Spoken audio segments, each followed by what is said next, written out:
Gadis itu ceroboh dan menjatuhkannya. Tanda cinta dengan tunangannya menyebabkan dia menjadi curiga padanya. Lagi pula, inilah yang dia berikan padaku. Namun jika rusak, Anda tidak peduli. Bahkan para pekerja pun tahu. Tinso sangat tertarik dengan bola kristal ini. Teodich adalah tunangannya tapi dia tidak mengetahuinya. Tinso menatapnya lagi dan dia masih tidak bereaksi. Tidak mengetahui bahwa dia menyamar sebagai saudara perempuannya untuk bersama Tinso. Jadi banyak sekali cerita tentang Tinso dan adiknya. Kamu tidak tahu, keesokan harinya, mereka berdua pergi ke perusahaan. Tinso tiba-tiba merasakan sakit kepala yang hebat. Ke rumah sakit, dia teringat akan perjanjian yang pernah dia buat dengan Tien Nim. Tin, jadi, Anda dapat yakin, aku pasti akan memegang tanganmu erat-erat. Jangan menghabiskannya. Melihat hal tersebut, Teodich merasa bersalah dan menjadikan rekam medis sebagai alasan.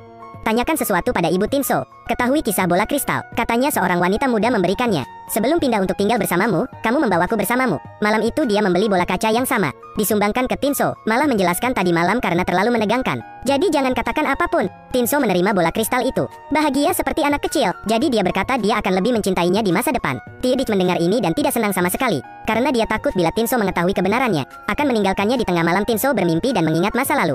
Kami memasukkan akta nikah ke dalam kotak. Itu tidak akan pernah hilang. Jadi itu masih pagi keesokan harinya. Segera pulang untuk mencari kotak penting itu. Saya mencari setengah hari dan tidak menemukan hasil apapun. Ternyata ibuku mengambilnya. Melihat akta nikah buatan sendiri dengan nama musuh tertulis di atasnya, dia tersenyum puas. Karena itu membuktikannya. Kekhawatirannya sebelumnya tidak berguna. Dia segera mencari Teodich, menyatakan bahwa dia berharap untuk segera mendaftar. Manfaatkan kesempatan ini untuk memintanya mendapatkan akta nikah dan membuatnya sendiri. Menyimpannya sebagai kenang-kenangan. Mendengar ini, saya tercengang. Karena dia tidak mempunyai akta nikah buatan sendiri. Lalu menjelaskan bahwa sudah terlalu lama untuk pulang dan mencarinya. Ketika dia sampai di rumah, dia membalikkan kamar saudara perempuannya. Juga tidak ditemukan. Jadi saya menemui saudara perempuan saya dan meminta surat nikah saya sendiri. Di dalamnya tuliskan namamu dan Tinso. Saya melihat kertas itu dari Tinso sebelum bertunangan. Jadi nama yang ada di dalamnya sudah diubah atau diperbaiki. Jika orang yang pertama kali bersamanya adalah Anda, maka Anda dan dia pasti akan pergi sampai akhir. Siapa yang bersama siapa pada awalnya? Semua orang berharap bisa mencapai akhir. Saya harap kalian berdua dapat membuktikan bahwa trik ini tidak berhasil. Dia segera mengubah rencananya untuk mengakui kesalahannya kepada adiknya. Hati Tien Nim yang baik hati tidak tahan dengan pemandangan ini. Aku hanya harus memberikannya padanya. Tiba-tiba tepat setelah itu, Tinso tiba-tiba muncul di sini.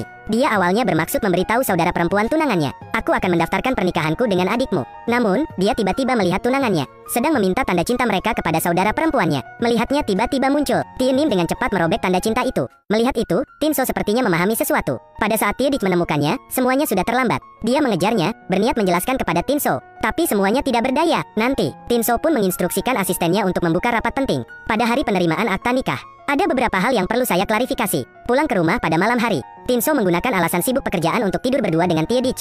Bagaimanapun penjelasannya, Tinso tidak mempercayainya. Lagi pula, saya tidak ingin mengabaikan hal-hal penting dalam hidup. Teodich pun merasa tidak enak melihat hal itu. Karena indera keenamnya memberitahunya, Tinso akan mengetahui kebenarannya. Tien Nim saat ini menyalahkan dirinya sendiri karena tanda cintanya terkoyak. Bagaimanapun, itu adalah kenangan indah untuk Anda berdua. Hari di mana Tinso dan Teodich menerima surat nikah mereka telah tiba.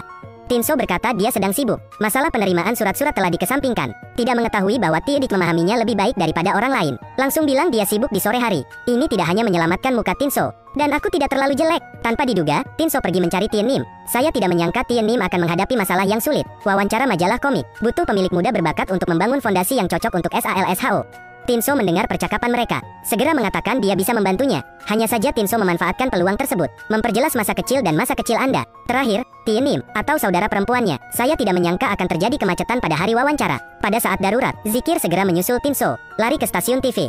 Tindakannya ini juga membuat Tinso teringat perasaan familiarnya. Ketika dia masih muda, Tinso segera melarikan diri. Jika tidak, dia tidak akan bisa melihat matahari terbenam. Tidak mengetahui bahwa kekasih masa kecilnya adalah Tien Nim. Tidak cepat, tidak lambat, dua orang segera datang. Namun saat mereka sedang mewawancarai presiden tiba-tiba muncul. Dia mengira wawancara ini Tien Nim akan menemukannya. Alhasil, melihat dia datang ke Tinso, dia langsung pergi. Setelah selesai wawancara, tanpa sengaja bertemu Teodich di gerbang. Ia takut Tinso akan meninggalkannya setelah mengetahui kebenarannya. Saya segera menemukan Tien Nim dan mengetahuinya. Dia secara tidak sengaja merobek akta nikah. Tepat di depannya, buat dia meragukanku. Anda sudah menghitungnya sebelumnya, bukan? Pada masa Tien Nim, dia melakukannya dengan sengaja. Anda menginginkan efek itu, bukan? Jika kau ingin melakukan sesuatu, ini waktunya kau dan makam Tinso. Orang-orang tinggal di lantai atas, orang-orang tinggal di bawah. Ketika dia pindah, kamu bisa menangkapnya. Ceritakan semuanya padanya, oke? Saat ini, sang jenderal segera muncul. Bawa Tien Nim keluar dari sini plus tanda pagar. Total kekayaannya ratusan triliun kesenangan. Ayo temukan seseorang yang Anda sukai untuk berpartisipasi dalam wawancara. Tidak menyangka akan bertemu dengannya. Temukan makam kekasih masa kecil Tinso di belakang Anda. Tien Nim sepertinya merasakan sesuatu. Namun presiden segera pergi dengan patah hati. Wawancara berakhir. Tien Nim kembali menemui adiknya di gerbang. Karena dia tahu adiknya sedang mencari makam Tinso untuk diwawancarai. Takut akan rahasianya, dia menyamar sebagai saudara perempuannya. Kisah cinta dengan makam Tinso pun terungkap. Aku harus memperingatkan adikku. Katakan padanya untuk memperhatikan jika dia ingin melakukan sesuatu. Lalu saat makam dia dan Tinso berada di lantai atas dan bawah. Ketika dia pindah, dia menangkapnya. Ceritakan semuanya padanya kan? Tidich marah dan berusaha memukul adiknya. Untungnya, sang jenderal tiba tepat waktu, memblokir tangannya yang hendak menyerang, lalu membawa pergi Tien Nim. Lalu cemburu dan bertanya padanya, mengapa dia mengundang makam Tinso untuk ikut wawancara dengannya? Tien Nim menjelaskan, hal itu hanya kebetulan saja, apalagi dia juga mencarinya sebelumnya. Saya baru saja melihat Anda begitu sibuk sehingga saya tidak ingin berbicara. Tapi presiden hanya tahu bagaimana caranya cemburu. Mengapa mendengarkan penjelasannya? Jadi kamu mengundang makam Tinso untuk ikut bersamamu kan? Biarkan dia menjadi prototipe komik Anda. Kanan, atau katakanlah komik ini awalnya ditujukan untuknya. Tien Nim marah dan ingin berbalik dan pergi. Menurutku itu bukan salahku. Segera berkata dia akan meminta maaf padaku. Kalau tidak aku akan marah. CEO memandangnya tanpa berkata apa-apa lalu pergi. Tanpa diduga, Tidich mendatangi CEO malam itu, mengatakan dia ingin bekerja sama dengannya, karena dia tahu presiden menyukai Tien Nim. Bagi saya sangat menyukai makam Tinso. Saya langsung berpikir kami berdua akan berkolaborasi untuk mendesain yang ketujuh. Adalah bersama orang yang kamu cintai. Dia tetap melakukannya, mencuri makam Tinso dari tangan adiknya. Tanpa diduga, sang CEO tidak meninggalkannya sendirian. Tapi saya tidak datang ke sini untuk bekerja sama dengan Anda, tapi ingin memperingatkannya untuk terakhir kalinya. Kisahku dan masa Tien Nim. Ini tentang kita berdua. Sebaiknya Anda tidak terlibat. Kisah antara dia dan makam Tinso. Jangan ganggu kami juga. Setelah mengatakan itu, dia pergi, meninggalkan Tidich di sana tanpa daya. Keesokan harinya, Tien Nim membicarakan hal ini dengan teman dekatnya. Sahabatnya segera menganalisanya untuknya. Jika Anda memikirkan hal ini, Anda tidak dapat menyalahkan sang jenderal.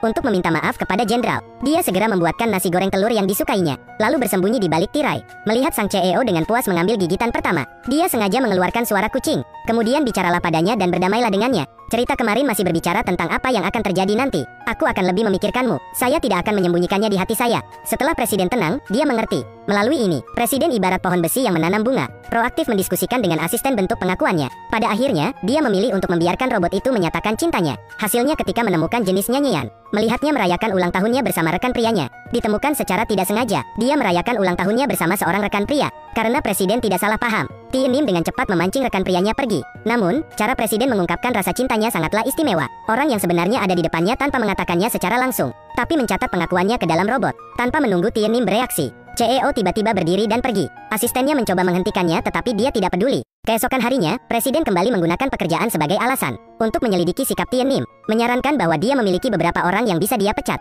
Tien Nim mengerti maksudnya dan dengan cepat menjelaskan. Tak disangka, saat ini robot tersebut memberikan bantuan. Pada masa Tien Nim, aku menyukaimu menjadi pacarku. Sedetik kemudian, dia dengan malu-malu mengambil robot itu dan melarikan diri. Mustahil untuk tidak mengatakannya, ia pantas menyandang predikat lajang berusia 35 tahun dari rahim ibunya. Tien Nim mengira presiden sedang bercanda. Anda harus menemukannya dan menanyakannya dengan jelas. Tanpa diduga, dia begitu stres hingga mencoba membuat makan malam. Padahal nasi gorengnya sudah jadi arang. Tapi dia tetap keras kepala ingin makan. Tanpa menunggu Tien Nim berbicara, dia pingsan, membuat Tien Nim mengira dia diracun. Untungnya, itu hanya membuatku sangat lelah hingga aku koma. Tidak ada yang perlu dikhawatirkan, sehingga presiden melihatnya sebagai sebuah peluang. Karena memiliki lebih banyak waktu dengan Tien Nim, dia selalu berpura-pura tidak sehat. Waktunya telah tiba. Dia mengeluarkan robot itu lagi dan mengatakan dia telah memperbaikinya. Tien Nim membenarkan bahwa presiden tidak bercanda, juga secara tidak langsung menerimanya. Keesokan harinya presiden tiba di depan pintu, mempunyai ilusi bahwa Tien Nim telah menyiapkan nasi dengan cermat. Menungguku kembali. Apakah kamu puas? Sangat puas. Memikirkannya saja, sudut mulutku tidak terlalu melengkung. Siapa sangka saat masuk ke dalam rumah, tidak ada apa-apa. Tien Nim bahkan tidak ada di rumah. Dia segera meneleponnya, tanpa menunggu Tien Nim menjelaskan. Presiden segera memarahinya. Setelah berbicara, tutup telepon. Menunggu dengan tidak sabar untuk keluar dan melihat. Hasilnya terlihat, Tien Nim kembali duduk di mobil rekan prianya.